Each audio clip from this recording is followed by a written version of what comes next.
Baghdad sedang dilanda demam pemikiran. Di kedai-kedai kopi, orang tidak lagi hanya membicarakan harga gandum, melainkan hakikat keberadaan. Di tengah riuhnya suasana itu, muncul seorang filosof bernama Al-Jahiz Al-Falasifa. Ia adalah pria yang cerdas, namun kesombongannya setinggi menara istana. Ia gemar meruntuhkan semangat ibadah orang awam dengan logika-logika yang memusingkan. Suatu sore, di depan gerbang Masjidil Haram Baghdad, Al-Jahiz berdiri di atas batu besar, mengumpulkan massa yang baru saja selesai menunaikan sholat asyar. "Wahai orang-orang yang lelah," seru Al-Jahiz sambil melipat tangan di dada. "Aku melihat kalian rajin sekali menekuk punggung dan menempelkan dahi ke tanah. Tapi tahukah kalian, sholat kalian yang rajin itu sama sekali tidak menjamin kalian akan menginjakan kaki di surga." Massa mulai berbisik gelisah. Al-Jahiz melanjutkan dengan senyum sinis. "Secara logika, Tuhan itu tidak terbatas, sedangkan amalmu terbatas. Bagaimana mungkin sesuatu yang terbatas bisa membeli sesuatu yang abadi seperti surga? Lagi pula, bukankah Tuhanmu sendiri yang bilang bahwa masuk surga adalah hak prerogatifnya? Jika Dia berkehendak, orang yang sholat seumur hidup bisa dilemparkan ke neraka karena satu cacat di hatinya, dan seorang pendosa bisa masuk surga karena satu kebaikan kecil. Jadi, untuk apa kalian rajin-rajin sholat jika hasilnya tetaplah sebuah mungkin? Rajin sholat belum tentu masuk surga." Abu Nawas yang sedang asyik mengunyah kacang di pojokan, tiba-tiba berjalan ke tengah lingkaran. Ia membawa sebuah kunci raksasa yang terbuat dari kayu, namun kunci itu aneh, permukaannya rata, tidak memiliki gerigi sama sekali. Tuan filosof yang otaknya secemerlang bintang, sapa Abu Nawas sambil membungkuk hormat. "Logikamu sangat mempesona. Kau benar, masuk surga itu mutlak urusan hak milik Tuhan. Tapi, bisakah kau membantuku?" Abu Nawas menunjuk sebuah pintu besi tebal di gudang masjid yang sedang terkunci rapat. "Aku ingin masuk ke dalam gudang itu untuk mengambil karung gandum milikku." "Kau bilang, masuk atau tidaknya aku ke sana adalah kehendak penjaga gudang, bukan karena kunciku, benar?" Al-Jahiz menjawab, "Tentu. Jika penjaga itu tidak mau membukakan pintu, kuncimu tidak berguna." Abu Nawas kemudian mencoba memasukkan kunci kayunya yang rata ke lubang pintu. "Tentu saja, tidak masuk. Lihat, Tuan Filosof, aku punya niat masuk, dan aku punya penjaga gudang yang baik hati. Tapi aku tidak membawa alat yang sesuai dengan lubang pintunya. Memang benar, sholat tidak membeli surga. Kita masuk surga karena rahmat, kasih sayang, Allah, bukan karena hebatnya dahi kita yang hitam. Tapi, sholat adalah syarat adab untuk mengetuk pintunya. Jika kau ingin bertamu ke istana khalifah, kau tidak bisa datang telanjang bulat lalu berkata, 'Masuk atau tidaknya aku adalah hak khalifah.' Kau harus memakai baju yang pantas sebagai bentuk penghormatanmu kepada sang raja agar dia berkenan membukakan pintu untukmu." Abu Nawas mendekati Al-Jahiz. Suaranya kini menusuk namun tetap jenaka. "Kau bilang rajin sholat belum tentu masuk surga? Aku setuju. Tapi orang yang sengaja tidak sholat jauh lebih tentu untuk tidak masuk surga. Sholat adalah cara kita memantaskan diri untuk menerima rahmat-Nya. Sholat adalah frekuensi agar sinyal kita nyambung dengan Sang Pencipta." Mengatakan, rajin sholat belum tentu masuk surga, untuk menyuruh orang berhenti sholat. Sama saja dengan mengatakan, rajin belajar belum tentu pintar, lalu menyuruh anak-anak membakar buku mereka.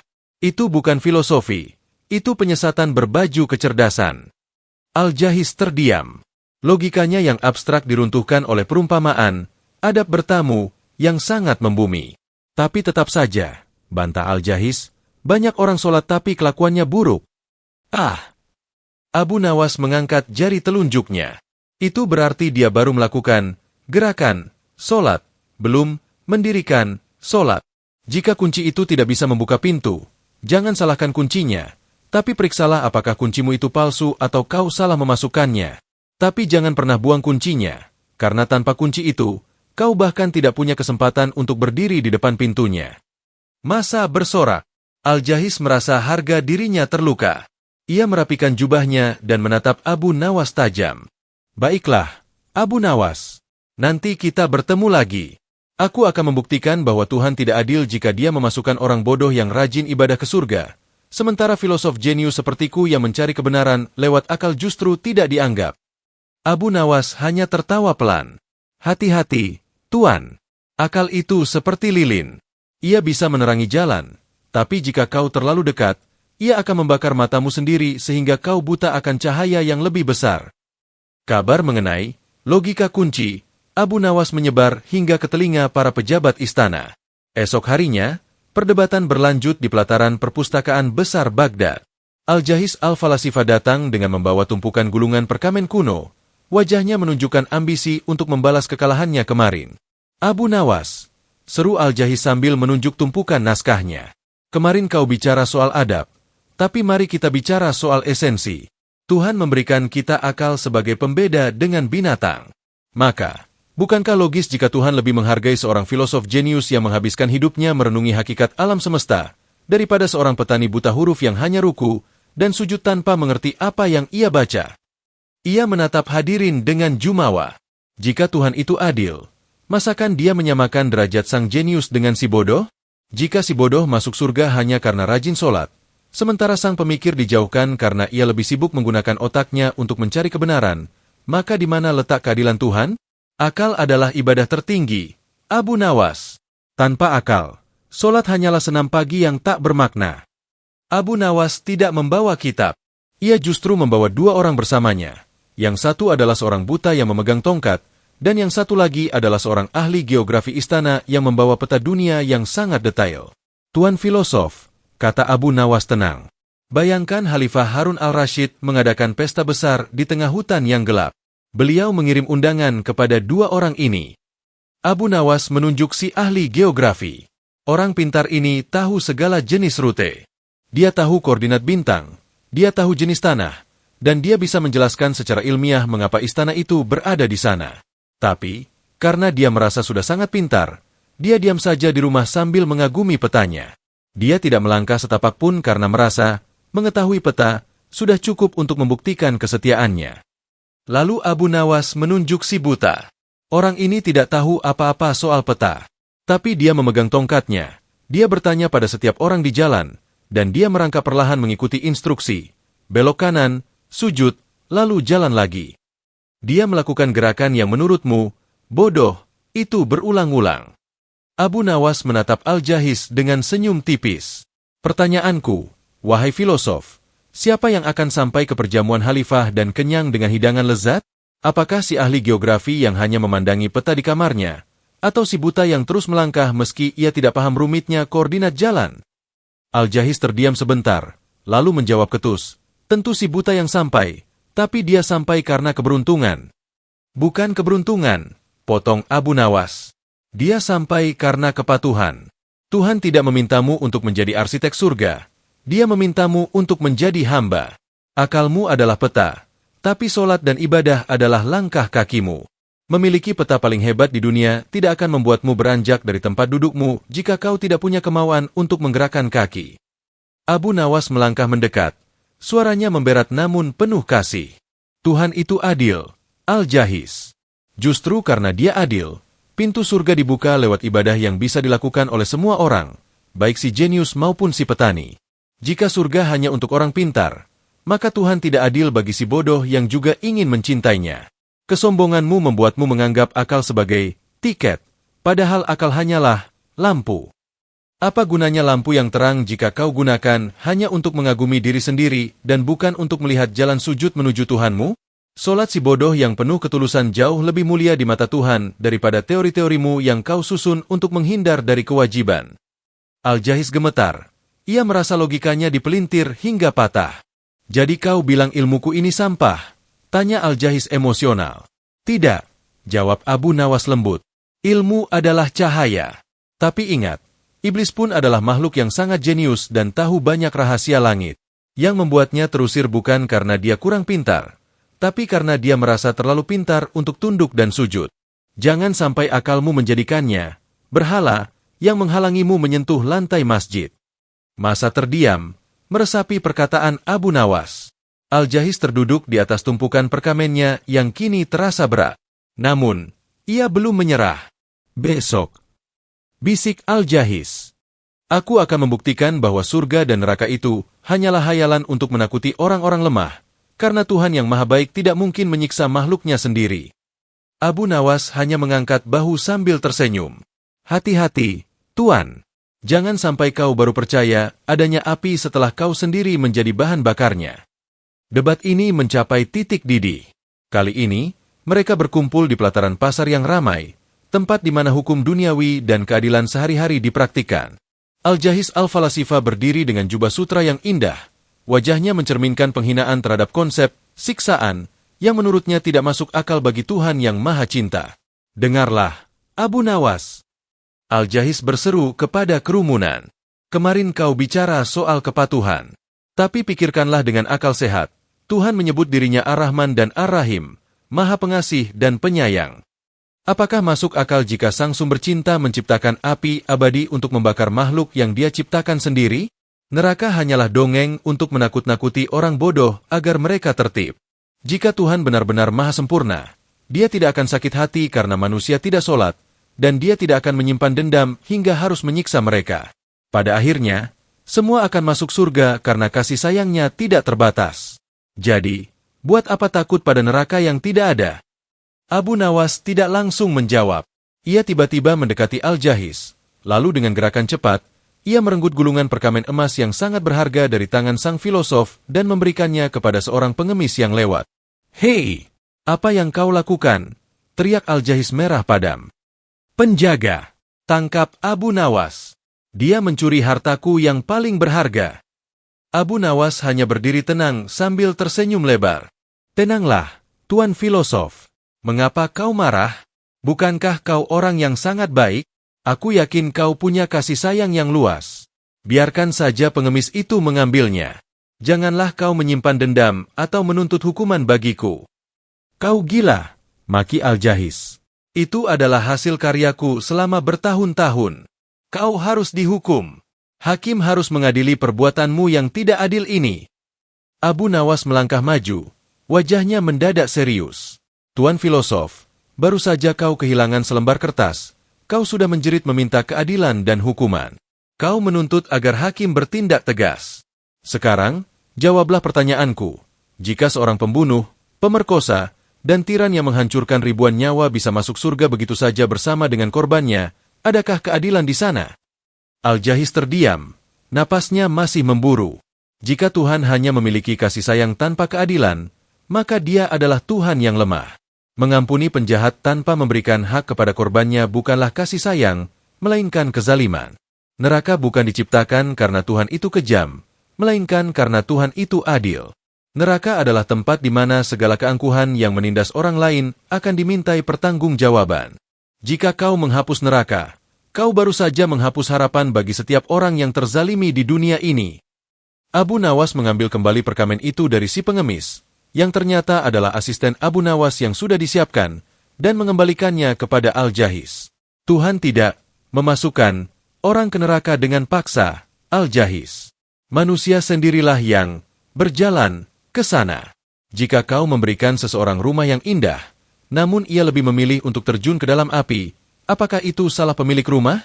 Solat dan ibadah yang kau remehkan itu adalah cara kami menjauhkan diri dari sifat-sifat api, seperti kesombongan, amarah, dan ketamakan. Jika di hatimu hanya ada api kesombongan, maka kemanapun kau pergi, kau akan membawa nerakamu sendiri." Al-Jahiz memeluk perkamennya, wajahnya pucat. Logika, kasih sayang tanpa keadilan, yang ia banggakan runtuh ketika saat dihadapkan pada kenyataan hak miliknya sendiri. "Jadi kau bilang..." Suara Al-Jahiz bergetar. "Kasih sayang Tuhan tidak berlaku untuk semua orang." "Kasih sayang Tuhan berlaku untuk semua," jawab Abu Nawas. "Bahkan keberadaan neraka adalah bentuk kasih sayang bagi mereka yang mencari keadilan. Tapi ingat, pintu ampunan terbuka lebar selama manusia mau menundukkan kepalanya. Masalahnya, apakah akalmu yang tinggi itu sanggup untuk menunduk, atau justru akalmu itu yang akan menjadi kayu bakar bagi egomu?" Al-Jahiz tidak lagi berteriak. Ia menatap kerumunan yang kini memandangnya dengan iba, bukan lagi dengan kekaguman. Ia menyadari bahwa filosofinya selama ini hanya memuaskan pikirannya, tapi mengosongkan jiwanya dari rasa takut dan harap kepada Tuhan. "Hei Abu Nawas," kata Al-Jahiz pelan, "aku akan mengajukan satu pertanyaan terakhir. Jika memang solat dan surga itu nyata, mengapa hidup orang-orang beriman sepertimu penuh dengan kesusahan, sementara orang yang mengabaikan Tuhan justru hidup makmur dan berkuasa?" Abu Nawas tersenyum misterius. Itu pertanyaan yang bagus, Tuan. Kita akan bicara tentang penjara dan taman bermain besok pagi. Pagi itu, Baghdad diselimuti kabut tipis. Al-Jahiz Al-Falasifa berdiri di depan sebuah pasar yang kontras. Di satu sisi ada rumah megah milik seorang saudagar kikir yang dikenal sering mengurangi timbangan, dan di sisi lain ada gubuk tua milik seorang muazin yang saleh namun hidup serba kekurangan. Abu Nawas. Al-Jahiz menunjuk ke arah rumah megah sang saudagar. Lihatlah realita ini. Saudagar itu tidak pernah menginjakan kaki di masjid. Ia menipu dalam berdagang dan memeras keringat orang miskin. Tapi lihat, hidupnya makmur, anaknya sehat, dan hartanya bertambah setiap hari. Lalu lihatlah muazin tua itu. Ia sholat 5 waktu di baris terdepan. Hatinya bersih, tapi untuk makan esok hari saja ia harus berutang. Jika sholat adalah kunci surga dan bukti kasih sayang Tuhan, mengapa Tuhan membiarkan kekasihnya menderita di dunia sementara musuhnya berpesta pora? Apakah Tuhanmu sedang menutup mata? Atau memang dunia ini tidak ada tuannya? Abu Nawas tidak membantah pemandangan itu. Ia justru mengajak Al-Jahiz masuk ke sebuah kedai dan memesan 2 hal. 1 piring penuh manisan yang sangat manis dan 1 mangkuk kecil obat yang pahitnya luar biasa. Tuan filosof, ucap Abu Nawas. Bayangkan ada seorang dokter yang menangani 2 pasien. Pasien pertama menderita penyakit yang sudah sangat parah dan tidak ada harapan sembuh. Pasien kedua menderita penyakit yang bisa sembuh, tapi dia harus menjalani diet ketat. Abu Nawas menunjuk manisan itu. Kepada pasien pertama yang akan segera mati, sang dokter berkata, makanlah apapun yang kau mau. Nikmati manisan ini sebanyak-banyaknya. Jangan ada yang menahanmu. Tapi kepada pasien kedua yang dia cintai dan ingin dia sembuhkan, sang dokter berkata, jangan makan yang manis. Minumlah obat pahit ini. Kau harus menderita sebentar agar kau bisa hidup sehat dan lama. Abu Nawas menatap rumah mewah sang saudagar kikir tadi. Dunia ini bagi orang beriman adalah penjara, dan bagi orang kafir adalah surga. Saudagar itu sedang diberikan perjamuan terakhir oleh Tuhan. Karena dia tidak memiliki tabungan amal untuk akhirat, Tuhan memberikan semua upah kebaikannya yang kecil di dunia ini agar nanti di pengadilan Tuhan, dia tidak punya alasan lagi untuk meminta. Itu namanya istidraj. Dibiarkan senang agar jatuh lebih dalam. Sedangkan si muazin tua, Tuhan sedang memberikan diet kasih sayang. Dia dibersihkan dari dosa-dosanya lewat kemiskinan dan kesabaran, agar saat dia melangkah ke pintu surga, dia sudah bersih dan siap menerima kerajaan yang abadi. Mana yang lebih kejam, Al-Jahiz?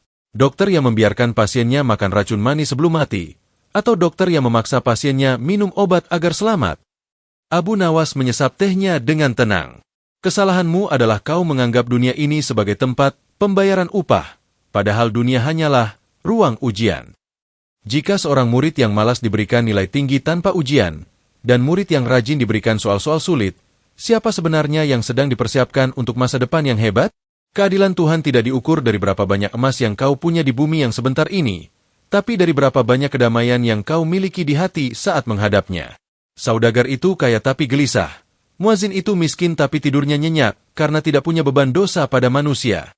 Al-Jahiz terdiam. Ia melihat sang saudagar dari kejauhan yang tampak sedang memaki pelayannya dengan wajah penuh amarah dan kecemasan. Sementara sang muazin tua duduk di depan gubuknya sambil tersenyum menyapa orang yang lewat. Jadi, Al-Jahiz bergumam, kekayaan bisa jadi adalah bentuk pengabaian Tuhan. Tepat, jawab Abu Nawas. Puncak kemarahan Tuhan bukan saat dia memberikanmu kemiskinan, tapi saat dia membiarkanmu bergelimang maksiat tanpa pernah memberimu teguran berupa kesusahan. Saat itulah kau benar-benar sedang dilupakan olehnya. Al-Jahiz merasa dunianya terbalik. Apa yang selama ini ia anggap sebagai kesuksesan, kini tampak seperti jebakan.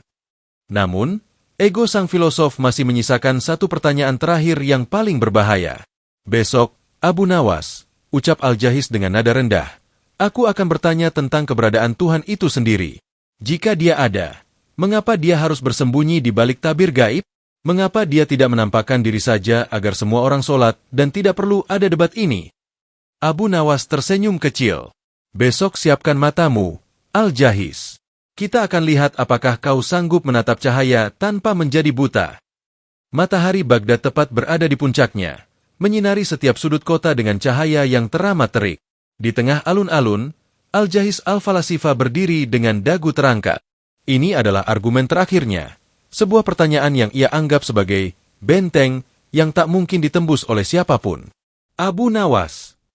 Al-Jahis berseru, suaranya menggema. Semua argumenmu tentang adab, keadilan, dan ujian cukup menarik. Tapi sekarang, jawablah inti dari segala keraguan. Jika Tuhan itu benar-benar ada, mencintai kita, dan ingin kita masuk surga, mengapa Dia tidak menampakkan dirinya saja secara nyata di langit? Mengapa Dia bersembunyi di balik tabir gaib? Jika kita bisa melihatnya dengan mata kepala, maka tidak akan ada ateis, tidak akan ada debat, dan semua orang akan sujud.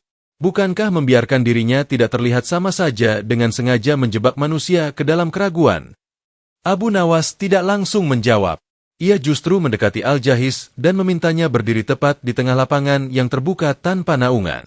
Tuan filosof yang hebat, kata Abu Nawas sambil menunjuk ke atas. Lihatlah ke langit. Di sana ada matahari, salah satu ciptaan Tuhan yang paling setia. Aku ingin kau menatap matahari itu sekarang juga, tanpa berkedip, selama 5 menit saja. Jika kau bisa melakukannya, aku akan menjawab pertanyaanmu. Al-Jahis mencoba mendongak.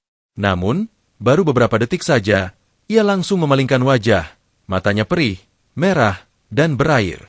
Kau gila, Abu Nawas. Aku bisa buta. Matahari itu terlalu terang untuk ditatap langsung. Abu Nawas tersenyum kemenangan. Tuan filosof, matahari itu hanyalah satu makhluk kecil di antara triliunan bintang di semesta. Jika matamu yang sombong itu saja sudah tidak sanggup menatap ciptaannya, bagaimana mungkin kau menuntut wadah yang lemah ini untuk menampung cahaya sang penciptanya? Tuhan tidak bersembunyi, Al-Jahis. Justru Dia terlalu tampak, sehingga matamu yang terbatas tidak sanggup menangkapnya. Dia tidak terlihat bukan karena Dia tidak ada, tapi karena cahayanya terlalu benderang untuk panca indera manusia yang fana. Abu Nawas melangkah mendekat. Suaranya kini melunak. Lalu tentang pertanyaanmu, mengapa Dia tidak menampakkan diri agar semua orang sujud? Ketahuilah, Tuhan menginginkan cinta, bukan paksaan.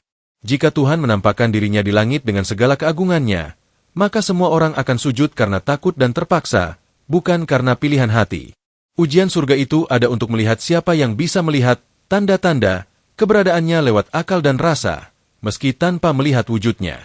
Iman adalah sebuah pencarian.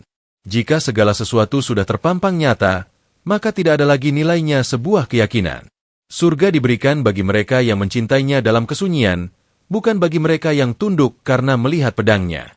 Abu Nawas memegang pundak Al-Jahis yang kini tertunduk lesu. Kau mencari Tuhan lewat lubang jarum akalmu, padahal Tuhan jauh lebih besar dari akalmu itu sendiri. Berhentilah mencoba, memasukkan laut ke dalam gelas kecil. Surga itu dicapai dengan solat yang kau remehkan, karena saat solat, kau sedang menutup mata dari dunia agar bisa melihat dengan hati. Di sanalah, Al-Jahis, kau akan menemukan bahwa Tuhan tidak pernah bersembunyi, justru kau yang selama ini menutup mata.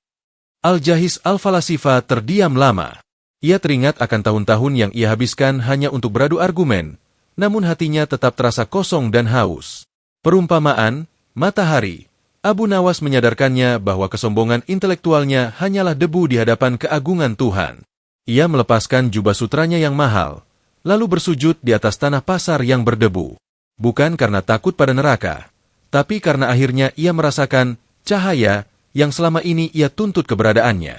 Cukup, Abu Nawas cukup, bisik Al-Jahis dengan suara serak. Aku tidak butuh lagi melihatnya di langit, karena aku sudah merasakan getarannya di sini, di dalam dadaku. Sejak hari itu, Al-Jahis tidak lagi dikenal sebagai filosof yang sombong, melainkan sebagai seorang pencari kebenaran yang rendah hati. Dan Abu Nawas? Ia kembali ke kedainya, memesan segelas teh, dan tertawa kecil sambil mengunyah kacangnya, seolah baru saja menyelesaikan tugas ringan di sore hari. Perdebatan besar itu memang telah meruntuhkan kesombongan Al-Jahis Al-Falasifa, namun rupanya benih-benih keraguan di kepalanya belum sepenuhnya sirna. Ia kini bukan lagi penantang, melainkan seorang murid yang gelisah. Beberapa hari setelah sujudnya di pasar, Al-Jahis mendatangi rumah kecil Abu Nawas. Ia melihat Abu Nawas sedang asyik memberi makan ayam-ayamnya sambil bersenandung. Abu Nawas, panggil Al-Jahis dengan nada rendah. Aku telah menerima keberadaan Tuhan dan keadilannya. Tapi ada satu hal yang mengganjal di hatiku. Kitab suci menggambarkan surga penuh dengan sungai madu, bidadari, dan istana emas. Bukankah itu berarti orang-orang beriman sebenarnya adalah para pedagang? Mereka sholat karena menginginkan upah berupa kesenangan fisik. Jika motivasinya adalah kerakusan akan nikmat, di mana letak ketulusan cinta kepada Tuhan? Apakah surga hanyalah sebuah tempat pemuasan nafsu yang lebih mewah daripada di dunia? Abu Nawas berhenti menaburkan benih gandum. Ia mengajak Al-Jahiz melihat ke arah sebuah madrasah di ujung jalan, di mana seorang ayah sedang membujuk anaknya yang menangis agar mau masuk kelas. Sang ayah menjanjikan sebuah permen manis dan mainan baru jika si anak mau belajar dengan rajin. Tuan filosof, ujar Abu Nawas. Lihatlah anak itu. Apakah sang ayah memberikan janji permen karena dia ingin mengajari anaknya menjadi rakus? Al-Jahiz menjawab, tentu tidak. Ayahnya ingin anaknya pintar dan berilmu, tapi si anak belum mengerti apa itu ilmu. Jadi ayahnya menggunakan permen sebagai pancingan. Abu Nawas mengangguk puas. Ia menunjuk ke arah langit. Begitulah Tuhan memperlakukan kita, Al-Jahiz. Manusia ini pada dasarnya seperti anak kecil yang pandangannya pendek. Jika Tuhan langsung bicara tentang kenikmatan menatap wajahnya, atau kelezatan fana dalam keabadian, akal manusia yang terbatas ini tidak akan sanggup membayangkannya. Maka, Tuhan menggunakan bahasa yang kita mengerti. Madu, emas, dan keindahan fisik. Itu adalah permen, agar kita mau melangkahkan kaki menuju sekolah ketaatan. Tuhan tidak ingin kita menjadi pedagang, tapi Tuhan tahu kita butuh motivasi awal untuk memulai perjalanan. Abu Nawas melangkah mendekat, matanya berbinar penuh makna. Tahukah kau, Al-Jahiz? Bagi para pecinta sejati, semua sungai madu dan istana emas itu hanyalah hiasan dinding. Nikmat terbesar di surga bukanlah bidadari, melainkan saat tirai dibuka dan hamba diperbolehkan melihat Sang Pencipta. Saat itu terjadi, semua penghuni surga akan lupa pada madu yang mereka minum, lupa pada emas yang mereka injak, karena keindahannya menenggelamkan segalanya. Jadi, jangan kau hina mereka yang mengejar surga karena madunya, karena suatu hari nanti, madu itu akan menuntun mereka pada sang pemilik madu. Al-Jahiz merenung.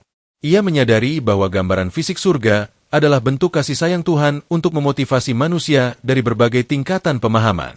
Jadi, Al-Jahiz menyimpulkan, surga adalah tempat di mana keinginan rendah kita disucikan menjadi cinta yang tinggi. Tepat, jawab Abu Nawas. Seorang anak kecil sekolah karena permen, tapi setelah dewasa, ia sekolah karena cinta pada ilmu.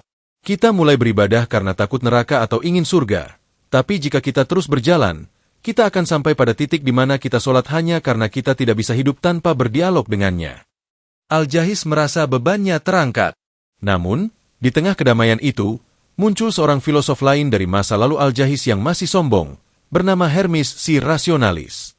Ia datang membawa berita bahwa di istana, para menteri sedang memperdebatkan apakah surga itu abadi atau akan bosan jika manusia tinggal di sana selamanya. Besok, kata Hermes dengan nada menantang, aku akan membuktikan bahwa keabadian di surga justru akan menjadi siksaan terbesar bagi jiwa manusia karena kebosanan. Abu Nawas tersenyum kepada Al-Jahiz. Sepertinya besok kita harus bicara tentang waktu yang berhenti, kawan. Hermes si Rasionalis berdiri di tengah taman istana dengan angkuh. Di sekelilingnya, para menteri dan bangsawan Baghdad berkumpul, mendengarkan argumennya yang terasa masuk akal namun dingin.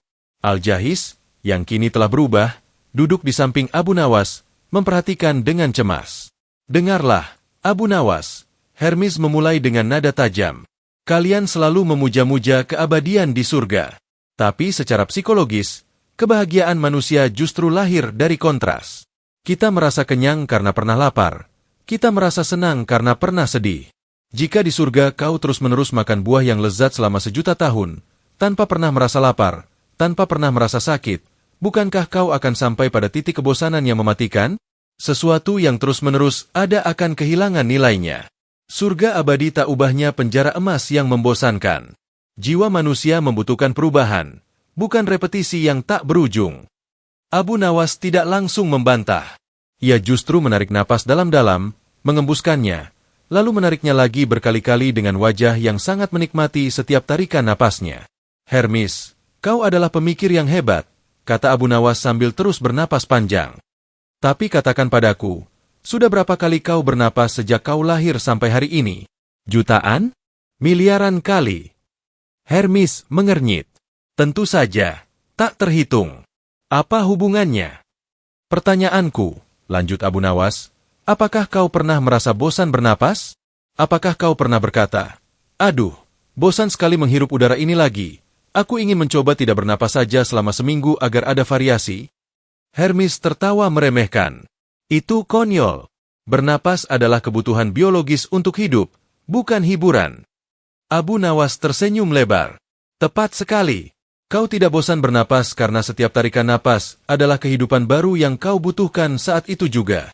Surga bukan seperti makan manisan di pasar yang bisa membuatmu mual jika kebanyakan. Surga adalah ekosistem kehidupan rohani. Di sana, setiap detik kenikmatan adalah tarikan, napas, bagi jiwa. Di dunia, kau bosan karena benda-benda itu mati dan terbatas. Di surga, setiap buah yang kau petik, meski namanya sama, memiliki rasa yang selalu baru setiap kali menyentuh lidahmu. Abu Nawas kemudian mengambil sebuah cermin kecil dan mengarahkannya ke matahari, memantulkan cahayanya ke mata Hermes. Mengapa kau tidak bosan melihat cahaya matahari setiap pagi? Karena cahaya itu bersumber dari sesuatu yang sangat besar. Surga menjadi tidak membosankan karena ia terhubung langsung dengan Al-Baqi, yang maha kekal, dan Al-Halik, yang maha menciptakan. Tuhan bukan seniman yang kehabisan ide. Setiap kali penghuni surga merasa sudah merasakan segalanya, Tuhan menyingkap satu lagi tirai keindahannya yang membuat segala nikmat sebelumnya terasa seperti debu. Kebosanan hanya milik makhluk yang memiliki batas. Di hadapan Tuhan yang tak berbatas, keabadian hanyalah sebuah kejutan yang tak pernah berhenti. Hermes terdiam, namun ia mencoba celah terakhir. Tapi tetap saja, tanpa rasa sedih, bagaimana kita tahu kita sedang senang? Abu Nawas menjawab dengan lembut. Di dunia, kau butuh rasa sedih untuk tahu arti senang karena hatimu sempit. Di surga, Tuhan memperluas kapasitas hatimu. Kau tidak lagi butuh hitam untuk melihat putih, karena Tuhan memberikanmu kemampuan untuk melihat jutaan warna putih yang berbeda-beda keindahannya. Kau tidak akan bosan, Hermes, karena di sana kau tidak lagi mengejar kebahagiaan, tapi kau menjadi kebahagiaan itu sendiri. Para menteri mengangguk-angguk setuju. Argumen Abu Nawas tentang napas membuat konsep keabadian yang tadinya menakutkan menjadi sangat logis dan damai. Hermes si rasionalis terdiam, egonya mulai goyah oleh analogi sederhana tentang oksigen. Namun, Hermes belum benar-benar menyerah. Ia melihat ke arah kerumunan rakyat jelata yang kumal di luar gerbang istana. Baiklah, bisik Hermes. Tapi bagaimana jika di surga nanti aku bertemu dengan orang-orang yang kubenci? Bagaimana mungkin surga menjadi indah jika orang-orang bodoh dan musuh-musuhku juga ada di sana? Apakah aku harus berbagi keabadian dengan mereka? Abu Nawas menoleh ke arah Al-Jahis dan tersenyum. Sepertinya besok kita harus bicara tentang operasi hati sebelum masuk gerbang, Hermes.